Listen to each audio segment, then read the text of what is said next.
குமாரதேவி, நீ எப்படி இயேசுவாமியை கண்டுகொண்ட? அது எப்படி மற்றவங்களுக்கும் அது பிரயோஜனமா இருந்தது? அது மற்றவங்களுக்கு நான் பிரயோஜனமா இருந்த ஒரு சாட்சி சொல்றேன். சொல்லுமா. நான் என் கூட ஒர்க் பண்ற ஒரு மிஸ் வந்து குமுதா. அவங்க வந்து 10 பவுன் நகை வந்து வீட்டுல வச்ச மணிக்கு யாரோ தூக்கி போயிட்டாங்க. 10 பவுன் போச்சு. சரி. பக்கத்து ஆனா அவங்க வந்து ஒரு மாசமா என்கிட்ட சொல்லவே இல்லை. நான் எதாச்சா போன் போடும்போது இப்படி 10 பவுன் நகை காணும் மேம்னு சொன்னாங்க. அதுக்கு பிறகு நான் சொன்னேன், தேவனால் எல்லாம் கூடும். எங்க மேடம் வந்து ஒரு மெசேஜ்ல வந்து தேவனால் எல்லாம் கூடும்னு ஒரு மெசேஜ் கொடுத்தாங்க. ஆமா, உங்க மெசேஜ்ல தான் அவங்களுக்கு அதை சொன்னேன். நீங்க அதை வச்சு தேவனால் எல்லாம் கூடும். தேவனால் மனுஷனால இல்ல, மனுஷர்களால இல்ல, தேவனால் கூடும். தேவனால் எல்லாம் கூடும். நீங்க சொல்லிக்கிட்டே இருங்க. கர்த்தரால முடியாது ஒண்ணுமே கிடையாது. எங்க மேடம் பிரேயர்ல சொல்லியிருக்காங்க, அந்த வாக்குத்தத்தத்தை நீங்க பிடிச்சு பிரேயர் பண்ணுங்க, உங்களுடைய நகை கிடைக்கும். நான் விசுவாசத்தோட நான் ஜெபிக்கிறேன் அப்படின்னு நானும் காலையில 4 மணிக்கு எழுந்துச்சு அவங்களுக்காக நான் ஜெபிச்சேன். அவங்களுக்கு நம்பிக்கையே இல்லை. அதனால அந்த செயல் தொலைஞ்சதுனால அவங்க வீட்டுக்காரன் அவங்களை விட்டுட்டு போயிட்டாப்ல. அதுக்கு பிறகு நல்லா பிரேயர் பண்ணாங்க, ஃபாஸ்டிங் இருந்தாங்க. அந்த எடுத்தவங்களே வந்து 3ஆவது நாள் ஃபாஸ்டிங் இருக்கும்போது எடுத்தவங்களே வந்து நான் தான் எடுத்தேன், நாங்களே தந்துடுறோம், நீங்க போலீஸ்க்கெல்லாம் போக வேணாம் அப்படின்னு சொல்ல. கர்த்தர் செய்த பெரிய அர்த்தம். இதை வந்து அவங்க வாழ்க்கையில நான் மறக்கவே மாட்டேன். நான் அந்த மேடத்தை பார்க்கணும் ரொம்ப ஆசைப்படுறாங்க. நீங்க பக்கத்துல இருந்தா நான் வந்து பாத்துருவேன். குமாரதேவி, நீ யாரோ ஒருத்தவங்க நகை காணாம போச்சு அப்படின்னா எல்லாரும் 1000 கதைகள் பேசுவாங்க. நீ பத்திரமா வச்சிருக்கலாம், அப்படி பண்ணிருக்கலாம், இப்படி பண்ணிருக்கலாம் அப்படின்னு. ஆனா எப்படி அவங்க மேல உனக்கு ஒரு கரிசனை வந்தது? நான் வந்து கர்த்தருடைய பிள்ளையா இருக்கிறதுனால எல்லாருமே நல்லா இருக்கணும்னு தான் நினைப்பேன். எல்லாரும் நல்லா இருக்கணும், எல்லாரும் நல்லா இருக்கணும். அடுத்தவங்களுக்கு ஏசப்பாவை பத்தி யாராட்டும் என்னால சொல்ல முடியுமோ என்னுடைய ஃப்ரெண்ட்ஸ்கிட்டலாம் சொல்லிடுவேன்.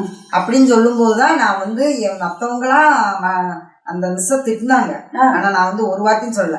தேவனால எல்லாம் கூட எங்க மேடம் வந்து ஒரு மெசேஜ் நான் பார்த்தேன், அதனால நீங்க தேவனால எல்லாம் கூட சொல்லிக்கிட்டே இருங்க.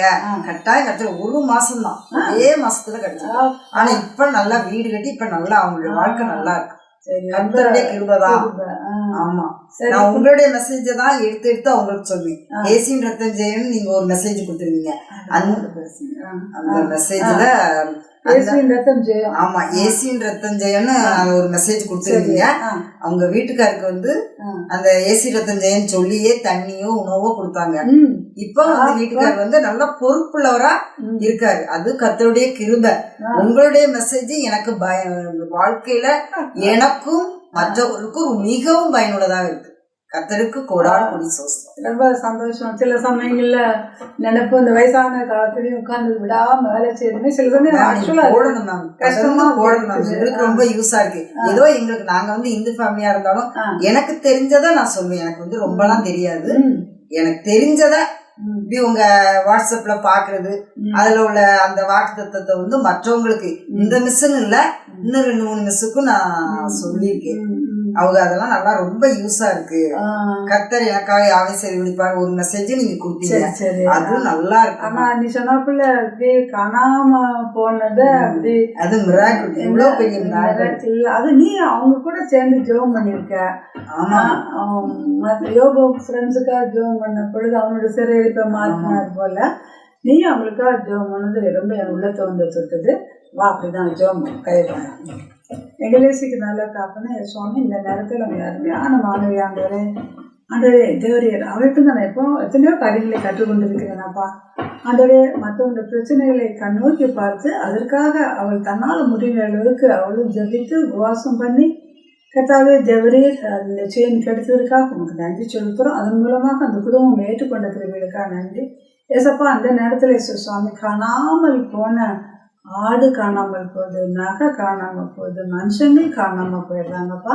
இந்த நேரத்தில் காணாமல் யாரெல்லாம் எல்லாத்தையும் தேடிக்கொண்டு இருக்கிறார்களோ அதையெல்லாம் நீங்கள் திருப்பி நீங்கள் தாங்க சுவாமி. ஆண்டரே தயவாக இருங்க ஆண்டரே. காணாமல் போன ஆண்டரே ஆடு 100 ஆட்டில் 1 காணாமல் போகுது, 99 விட்டுட்டு ஆட்டுக்கு போகிறீங்க. 2 பேரில் ஆண்டவரே நல்ல கெட்ட குமாரன் நல்ல குமாரன் 2 பேர் அதுலேயும் ஆண்டவரே. அப்புறம் நாங்கள் நாணயத்தை வந்து பார்க்குறோம் சுவாமி, அதுக்கு உயிர் கிடையாது, ஆனால் அது வேல்யூ அதையும் நாங்கள் தேடுறோம். இப்படியாக ஆண்டவரே ஏதோ இந்த நிகழ்ச்சியை பார்த்து எங்களோடு ஜெபிக்கிற மக்கள் யாராக இருந்தாலும் சுவாமி, வீட்டில் ஹஸ்பண்ட் காணாமல் போயிருக்கலாம், உயிரோடு இருக்கலாம், ஆனால் காணாமல் போயிருக்கலாம், பிள்ளைகள் அப்படி போயிருக்கலாம், கூட்டி கொண்டு வாங்காண்டவரே சுவாமி. ஏதாவது ஜுவல்ஸ்லாம் தொலைச்சாலும் நீங்கள் போய் அவங்க உள்ளத்தில் தட்டி அவங்க கொண்டாந்து திரும்ப ஒப்புவிக்க உதவிச்சின்னு சுவாமி. ஆண்டவரே எல்லாம் எல்லாம் உம்மாலே கொடுமாண்டவரே.